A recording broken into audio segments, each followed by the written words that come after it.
Welcome to another episode of the BS Podcast, the show that looks at how behavioural change insights are being applied in the wild. Episodes feature renowned behavioural experts across industries and organisations, from management and marketing to policy and public health, and more. Let's dive in and see what all the BS is about. Here's your host from The Behaviourist, Nick Hobson. Rob HAISFIELD has a behavior design and gamification consultancy called Influence Insights, where he works with tech companies to make products users love through the application of behavioral science and video game design principles. He's also a behavioral product strategist for Sparkwave, where he helps build products from the ground up to apply and accelerate the pace of behavioral science. Rob, welcome to the show. Hi, I'm so excited to be here. Thank you. Of course. And it was just such an obvious move to have you on the show because I don't know how we met or how we actually sort of found each other, probably through LinkedIn or something. But when we chatted, I was, to be very honest, very impressed by your breadth and depth of knowledge as a behavioral practitioner. And I was, sorry to give this away, but you're a pretty young guy. You're not like you're not like a 40-year-old seasoned behavioral practitioner. You're a young guy. Yeah. And so I'm really just jealous of how much you've been able to do in such a short period of time. I think back to myself when I was 24 and my gosh, not even close. So it was an obvious choice to have you on the show. And one of the things that really stood out to me when we first started chatting in our first conversation was what I believe we sort of settled on the term person side factors.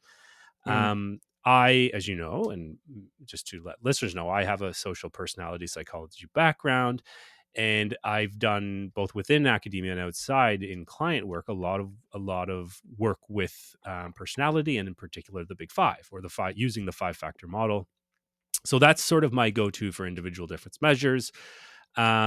But you brought just sort of a different take to the whole thing, and you were talking about that, but also how that intersects with self-regulation. And my lab was just a self-regulation lab for the most part, so I have some experience with that.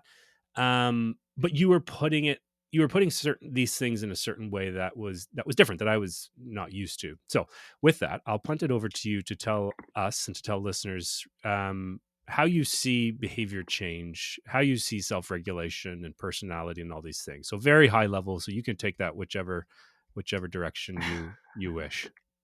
How do I see behavior change? Wow, that's a big question.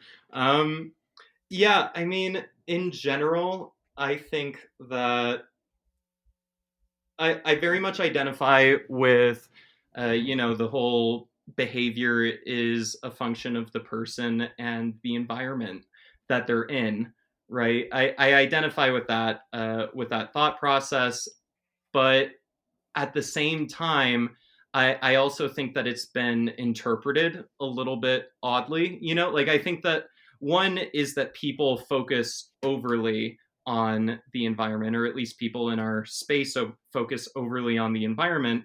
But two is that, it's not saying that behavior is personality plus the environment. It's saying that behavior is a function of personality in the environment. Like, how do those things interact? Like like maybe a person's personality influences the environments that they put themselves into, and then that ends up getting to be really important in the space that I'm in, which is, products, right? Products are things that people can optionally choose to use or not to use. They can always just not use something, right? And that, in fact, that's their like default state of being, right? So I guess what I'm trying to say here is that I think that it's really important to understand the person so we can understand which situations they voluntarily put themselves into. Because a lot of what behavioral science experiments in research that we gain our knowledge from comes from experiments that were done in the lab. that are done on populations that are meant to generalize outwards, to everybody. People, these scientists, the academics, they're generally trying to figure out like what are these, um, like what are the universal truths. But I'm generally working with products and often startups, right? And the people who use apps, they're never going to be just some like generalizable sample, because they Mhm. self-select into using the apps. And so that's made personality, or really person side factors, Mhm. a very important part of things. Like I think personality is one element of that.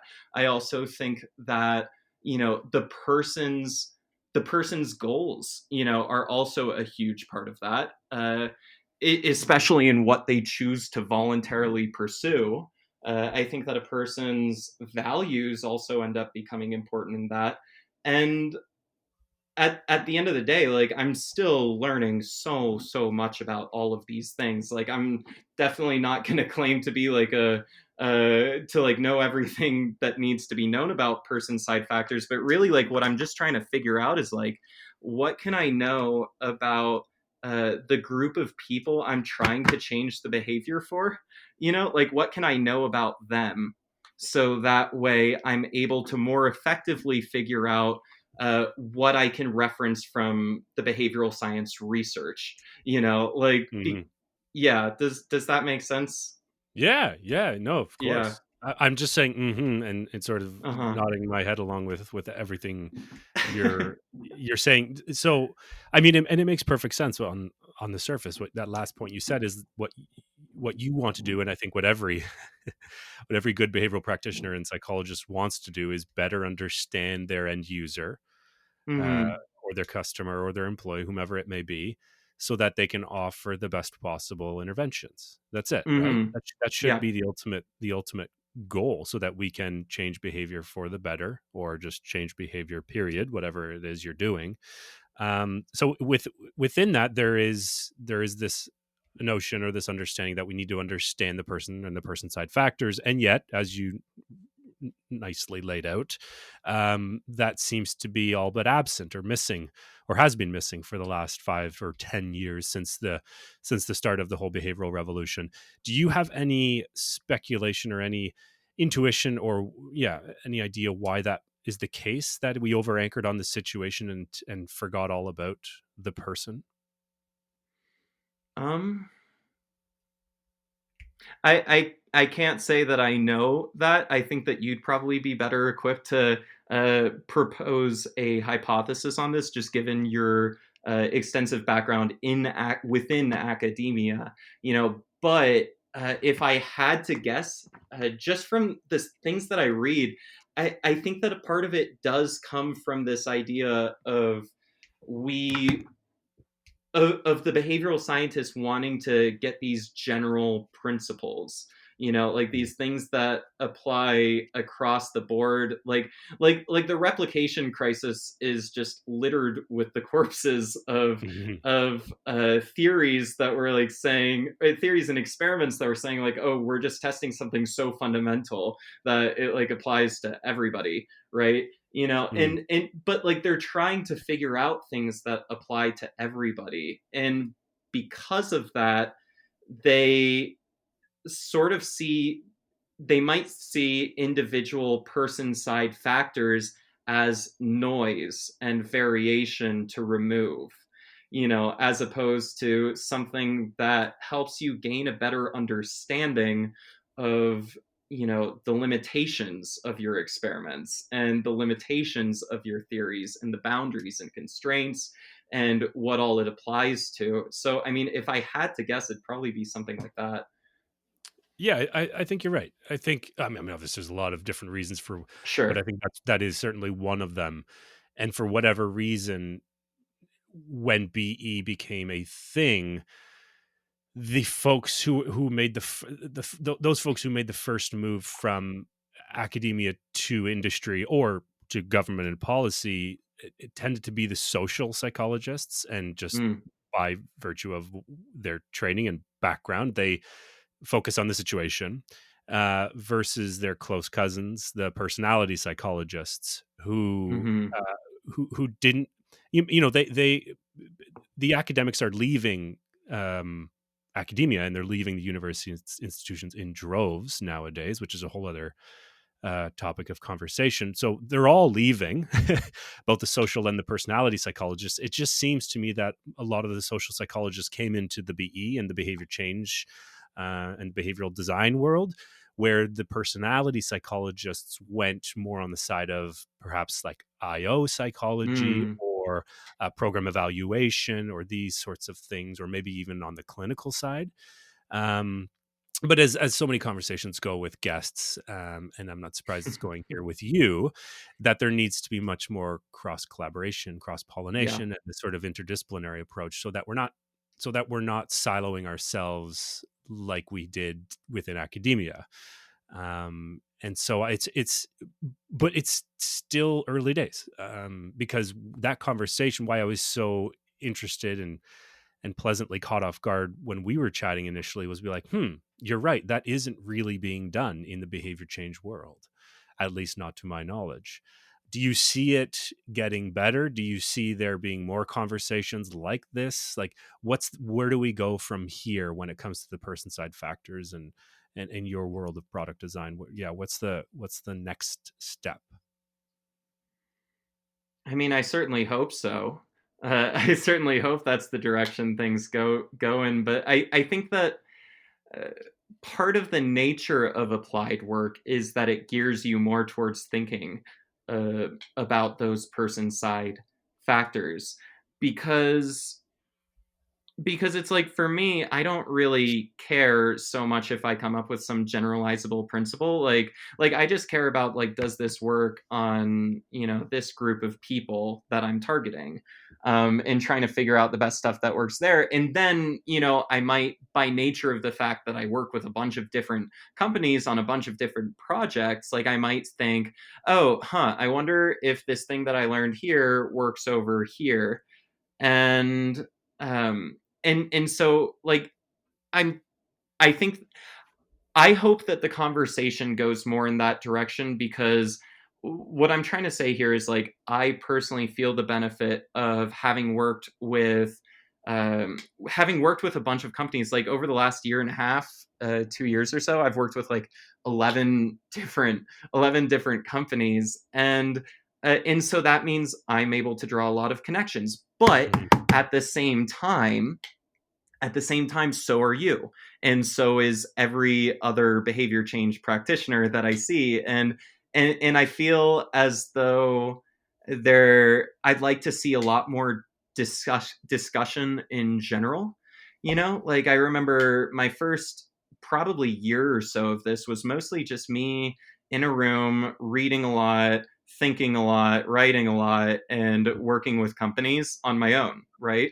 But then Mhm. I start talking to people like you and people like Spencer Greenberg and Elizabeth Kim, like, and I talk to all these interesting people who are also, learning all of these things. And and and I just think that there's a lot of potentially, like, missed potential, here, in not having these conversations be a little bit more broad. Like, for example, I think that dissemination of knowledge is really important, right? Like, in academia, you write a paper, you get that published, people read it. Here, I'd like to see more dissemination of knowledge. I know that at times that doesn't work well because, like, for NDAs or a competitive advantage or something like that. But I think that I really do believe a rising tide lifts all ships. I think that things like case studies can be things that are beneficial both for ourselves and for others.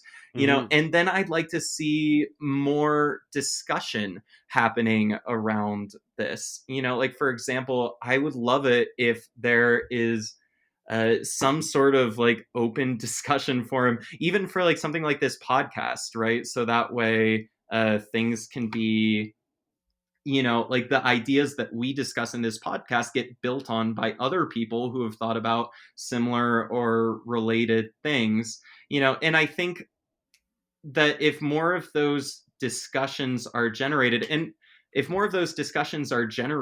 then definitely believe that we're going to see a lot more of an interdisciplinary direction for all this, Yeah. because yeah, Go I ahead. mean, Go ahead. there's okay, because I haven't seen some uniform set of principles or domain background in the behavioral science practitioners I've met.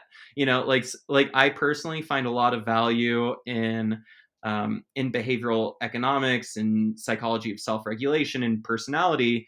I find value in all those. I know other people who find a lot of value in cultural psychology or emotional or neuroscience, and those are areas I haven't even like really begun to explore, right? But like those people have found a lot of practical usage in it, and so I think that I'm not going to say necessarily that personality and person side factors is going to be the direction the practitioner discussion goes in the future.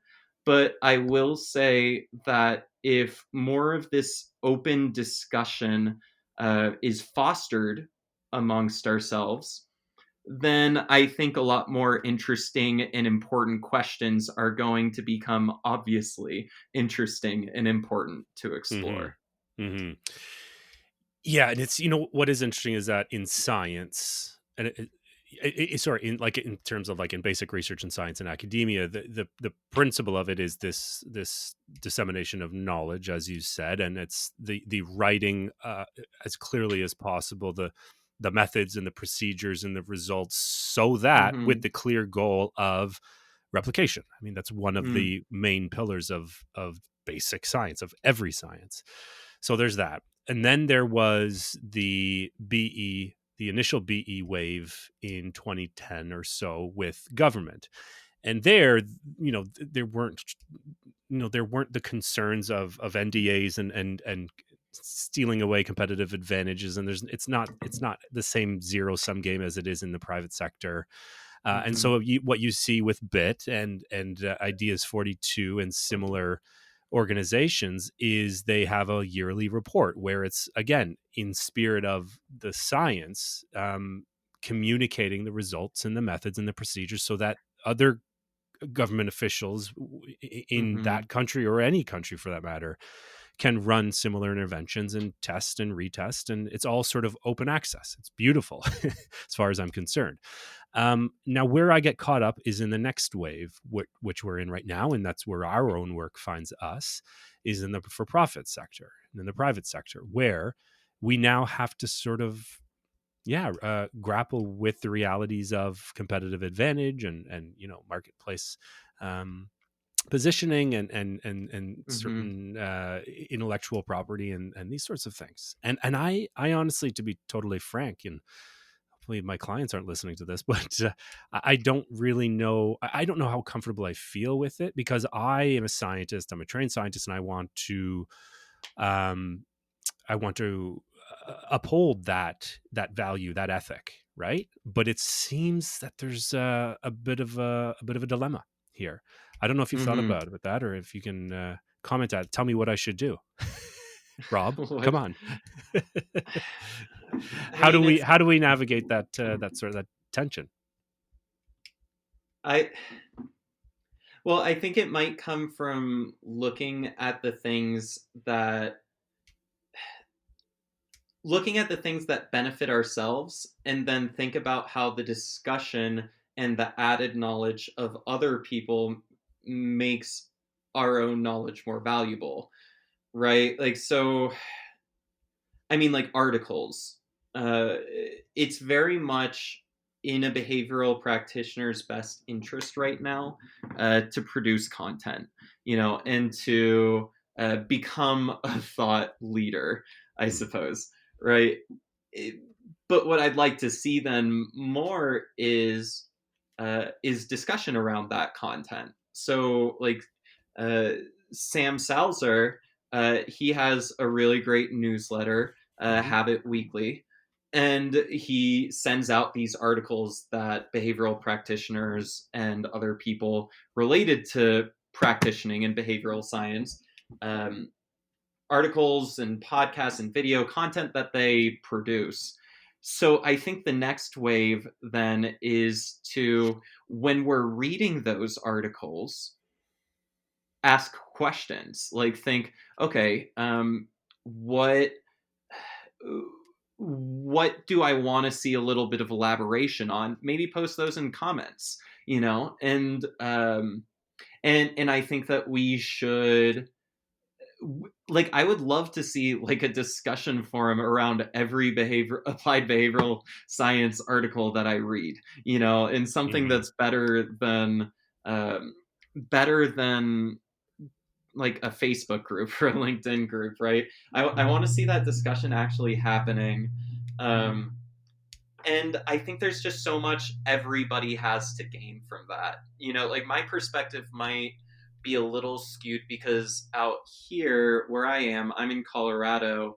The market is perhaps not so mature, right? Like, Mm-hmm. people are still trying to, and I think even like behavioral practitioners in general, like, we're still trying to wrap our head around like what's our role here in this business world. Um, and like, I even remember one time during one of our previous discussions, you and I had talked about, I was like, I'm about to start working with this app that just has like, its UX is so frictionless. It's like, it's fantastic. It's beautiful. What do they need me for? you know Mm-hmm. and that was a really important question to grapple with, and something that I think I have started to get a better idea of as I've worked on that project, as I've worked on other related projects, and as I've talked with other behavioral practitioners who have much more experience than me. Like, we're able to collectively get a better sense of what our role is by like bouncing these questions off each other. We're able to collectively gain benefit from each other's experience by reading and discussing these articles. And Mm-hmm. so, yeah, I just like to see more of that next step. Like, maybe people set up learning clubs as opposed to like Mm-hmm. book clubs, right? Where we're like, okay, we want to learn. We're a bunch of behavioral practitioners that are all interested in how communities, like product communities, work, so Mm-hmm. that way they support the product getting better. We all want to learn about that. Let's meet once every 2 weeks to discuss what we're learning, Mm-hmm. right? That could be one solution. I don't know. I think that there definitely is some conflict of interest Mm. there, but I just prefer to look for where there might be a win-win. Yeah. And I think that view is one that um is in the spirit of the history of the behavioral science and its past, and also of like this more like conscious capitalism and this sort of ecosystem, what do they call it? Like an ecosystem marketplace where Okay. everyone benefits. I think it does fit together with that quite nicely. So Mm-hmm. let's stop talking in abstracts and Okay. let's talk about some specifics. So just to, Sure. to really drive it home for people, like, how do you see, I guess specifically within product design, um where do you see the sort of the person side factor fitting in, and maybe to start off, can you walk us through a case, a real or hypothetical case, where the person isn't being considered, and how that actually might backfire for the user experience or for the customer journey or whatever it may be. What I think I might answer that question by answering instead the opposite version of that, which is Good. like, what does it look like when you do consider the person side factors? Like Yeah, I'm like happy with what that too. You can do that way too. okay. Okay, great. Because I personally like, yeah, like, so one of the products that I'm working with is a company called Fabric. It's like this personal CRM. Um it's a personal CRM. It helps you keep in touch with people. It helps you like write notes about people, about the 50 people who are like closest to you in your personal life.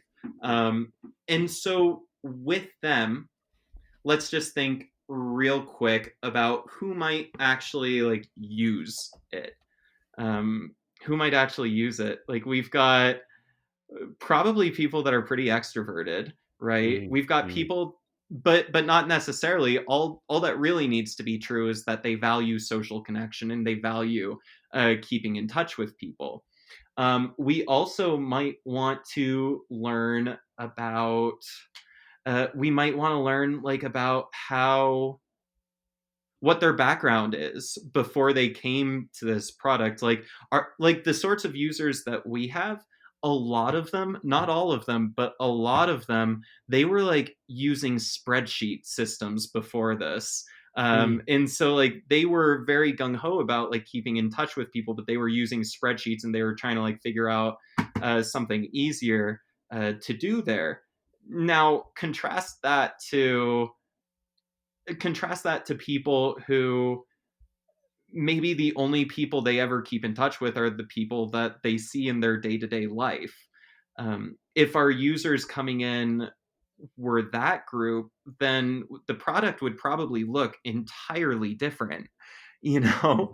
mhm, And so I guess what I'm trying to say is that like I think that person side factors, become they're just another source of learning about like how can I make this product the best product that I can. Like we can get our learning from all sorts of different places. Like we can get our learning from uh, behavioral science papers that already exist. We can get our learning from video game design, from user interviews, from uh, support requests. Like we can get our learning from anything, and then we just need to consolidate that into okay, what decisions do we want to make with the product given all that information. And so like with Fabric, the way that we've set it up now is that we did like a lot of user interviews. These guys, they're amazing. They do like 8 to 10 user interviews per week, move mm, very fast. mm, um, and and we were able to figure out like some of the main goals that users have.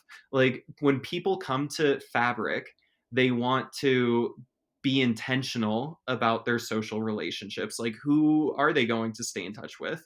They want to they want to stay in touch with people, and they also want to be involved with the people in their lives.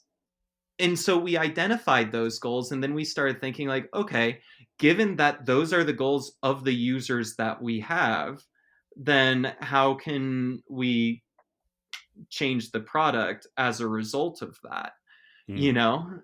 So it's like so it's like the role that person side factors like goals can have here is that like every one, it can be used to deliver a different product experience to every person. That's what people usually think about when they think about like personalization. mm, But the other thing that it can do is it can help you just understand what does our group of users have in common with each other. mm, And so that's kind of the approach that we took there.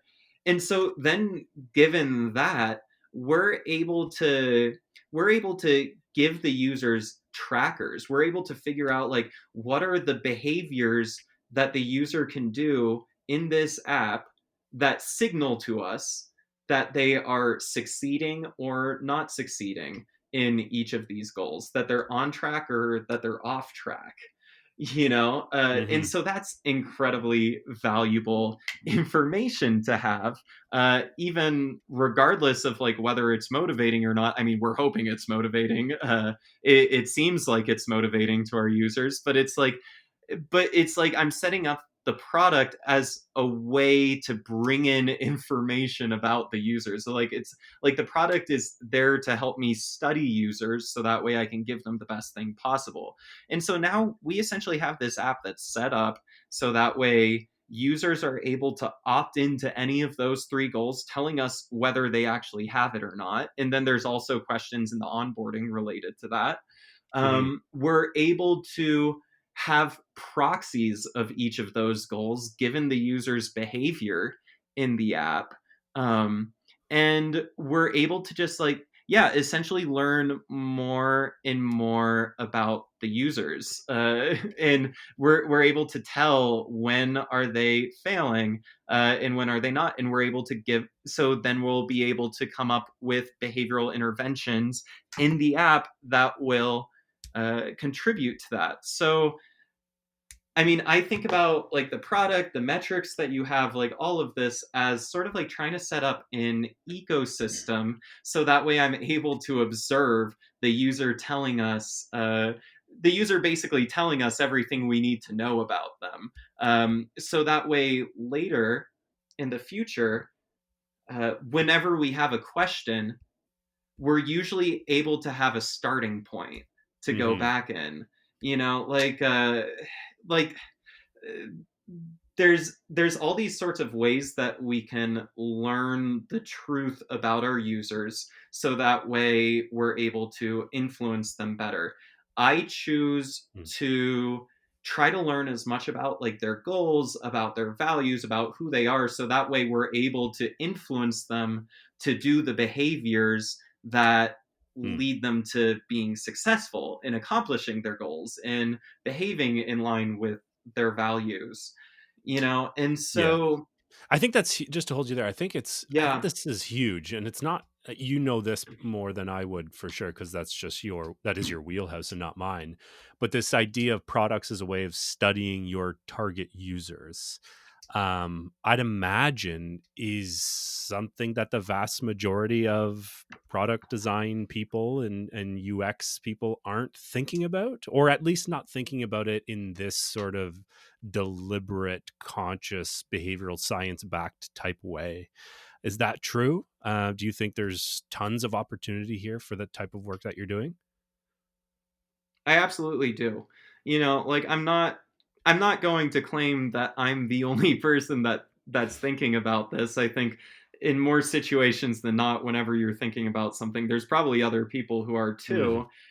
But like at the same time, I do definitely see this being underexplored, you know, because I think part of this comes from having an overly experiment driven approach to applying behavioral science as opposed to um, maybe like a theory driven approach or trying to learn in other ways, you know, because it's like an experiment, it kind of requires you to already know ahead of time like what your hypothesis is. Hmm. It you're imposing some of your own values and some of your own thoughts and background um, onto the product when you're doing experiments, and and that's valuable at times. There are I'm not saying that experiments are not a thing to do, but what I'm saying is like my approach here, what I'm really trying to do more than anything is I'm trying to set up an environment. I'm trying to set up an environment based on some ideas that yes I did already have, right? Like for example that the user's goals are valuable and that we want to help them accomplish those goals. Like that's an assumption I'm going into it with, right? Mm. Mm. But at the same time I'm setting up the product then and all of the metrics so that way I'm able to observe the user and have them tell me about what they want, what they don't want, you know, because I do think this distinction of voluntary use, like people can voluntarily use a product or not. Like I think that's really, really important because Hmm. usually in experiments, there's some obligation to do so. Um, Yeah. and and so this voluntary notion is that I want what's effective, but I also want what people want. And and it goes back to, you know, like I was having a discussion with a guy named Javier Velasquez at one point, Mhm. who's one of the smartest guys I know in gamification, and he was telling me something interesting, which was he thinks that a lot of behavioral economics is about how to like restrict choices, so that way people do things though in a certain way, whereas game design is more about setting up meaningful choices for the user so they self-select into the play styles that they'll enjoy. Hmm. And like for anyone who ever played Pokemon there, right? Like the example is like at the beginning of a Pokemon game, you get to choose either a fire Pokemon, a water Pokemon, or a grass Pokemon.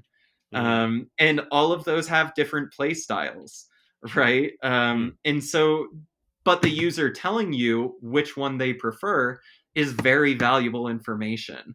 Hmm.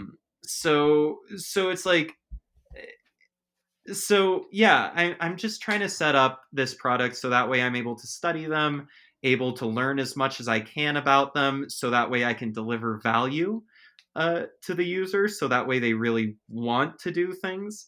I'm trying to gather information like um, I'm trying to gather information like what are their goals, how are they approaching those goals, and what are the points where they give up or Hmm. might experience some failure. I'm trying to get information on all of that, respond to all of that, um, and I guess maybe I think I think the way that I was describing it earlier is like being hypothesis driven, whatever. I think that was the wrong way to describe it. I think it's more about trying to answer closed questions versus trying to answer open questions. Hmm. Um, like like I think that this product is a way of studying people approach. It's very much in this exploratory mindset Yeah. of saying, I don't know everything about these users. I want to learn Hmm. everything about them that I can.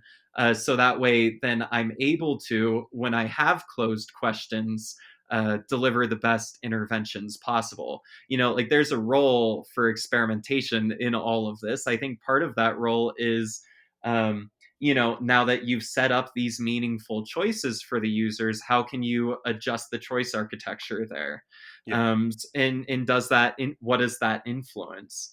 Um, And that's the sequence we see. Like that's the series of events, even within basic research and science. Is generally it starts off with open, like these more exploratory but type questions that tend to be more flexible and more creative, just sort of in that initial brainstorming type phase of thinking things through.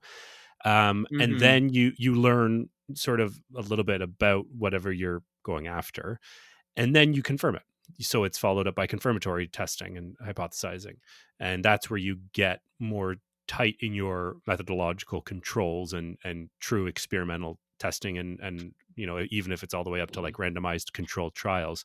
So I think that fits really nicely with how the mhm, science is done in its mhm, purest form.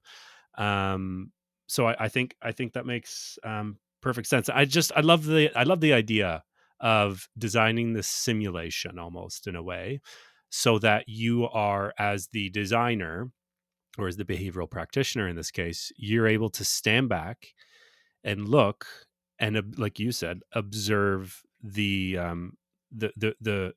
behaviors in as they're unfolding, right? Like online, mhm. as the user, as the person makes a choice In the or does context, this. that's important. Exactly. As Yeah, opposed to taking them out of that context in a sort of contrived focus group interview session, which those are important as well, right.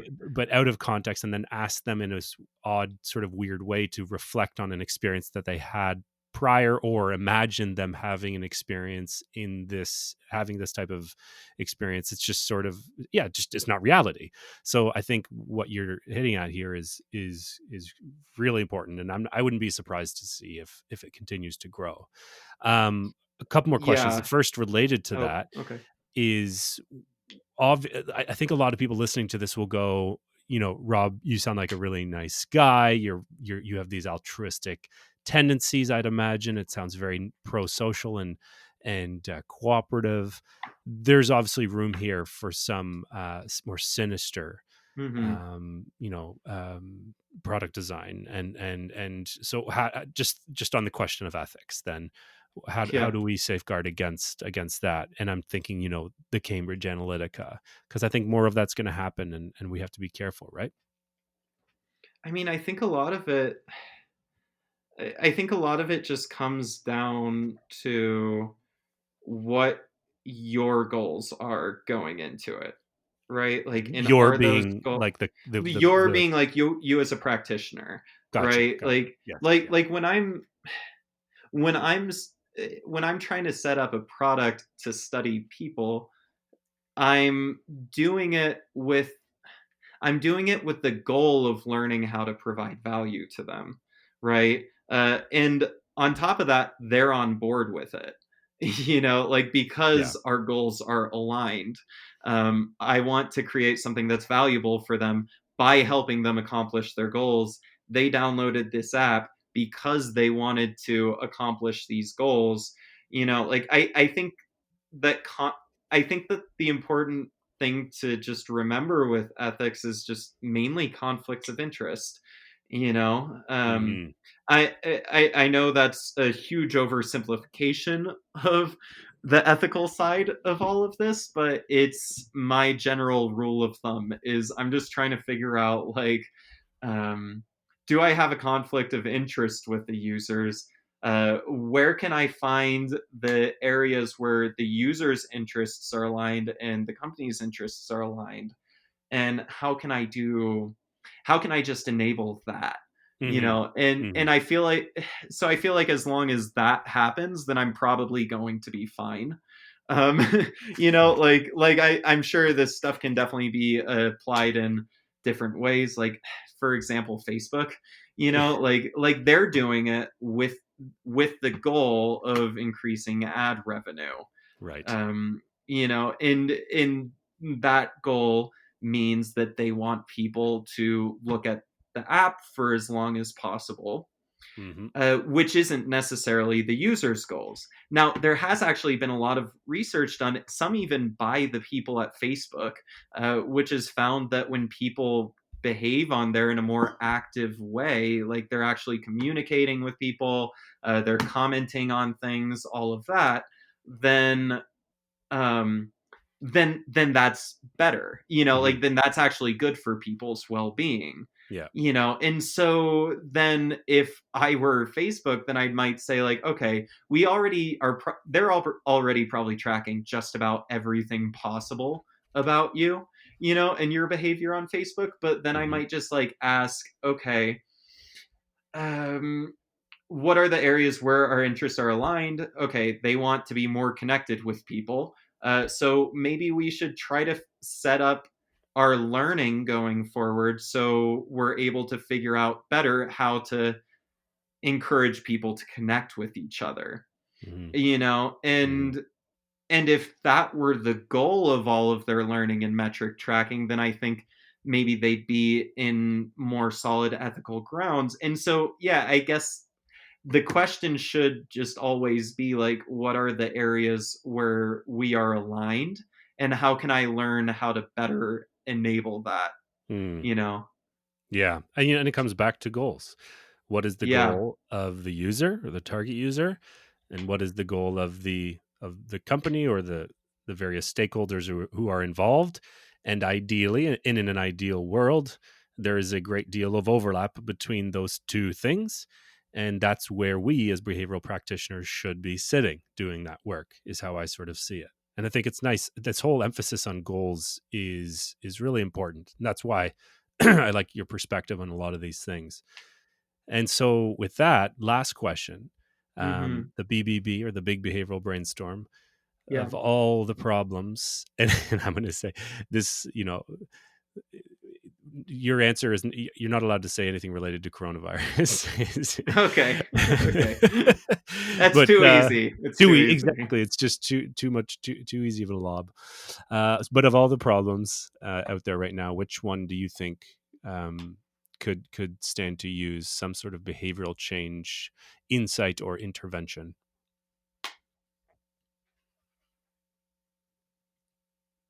I would say that at least one of the problems that I'm most interested in addressing is how can we best maximize human potential and enable people as best as possible. Like, there's so many goals that people have that that they struggle with, like by nature of a goal. Like, it's kind of like a discrepancy between where you are now and where you want to be, Hmm. Hmm. right?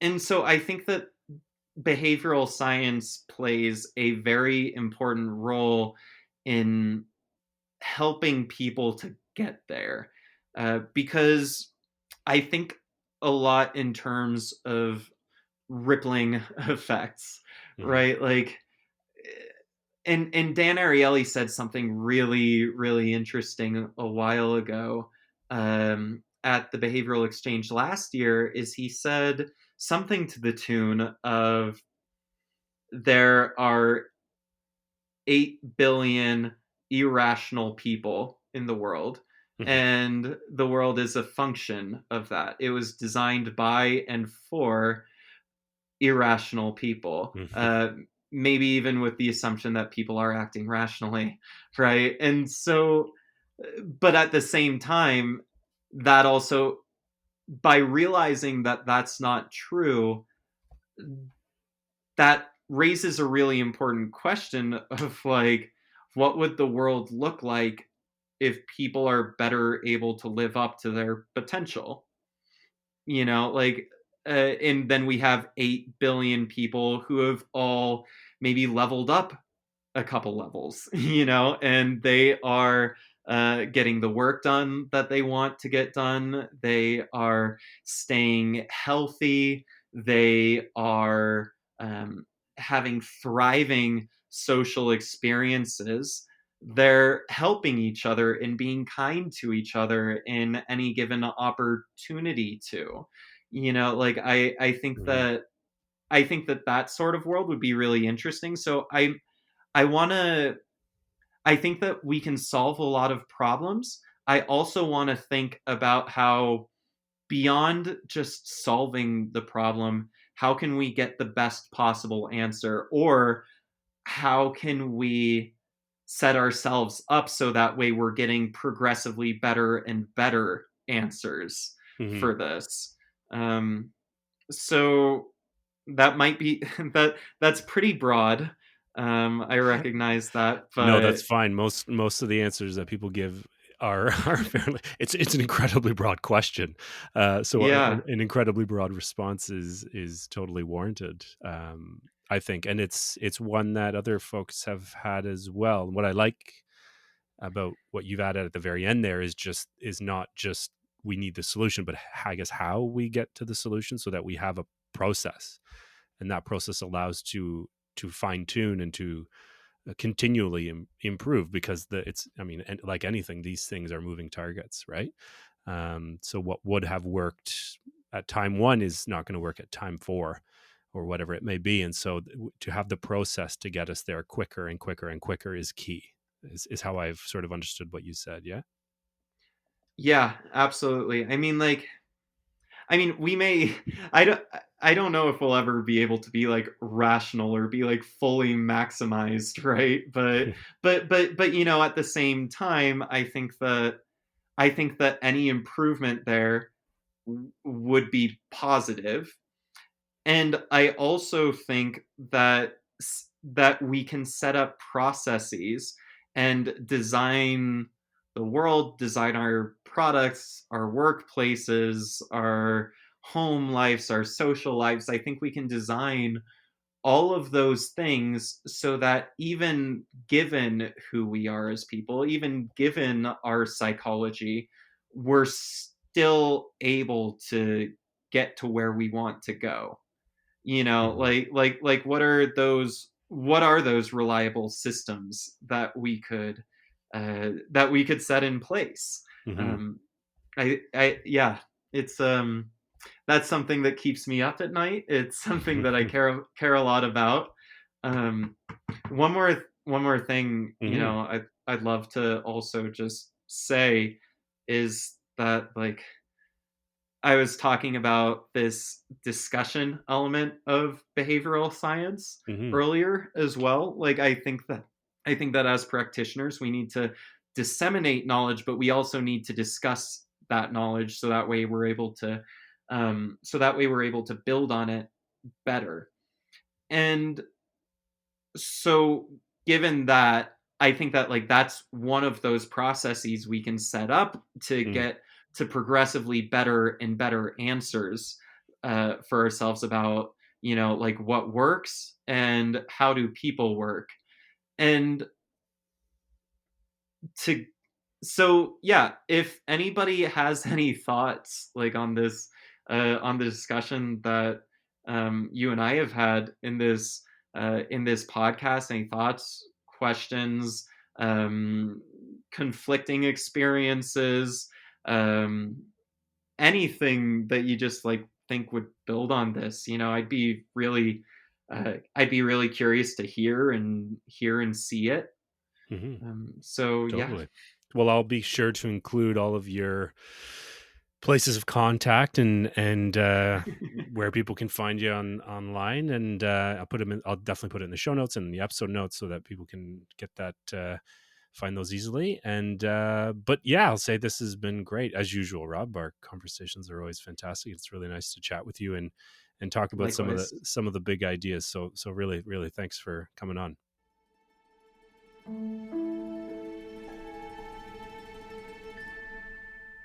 Hey, Nick here once more.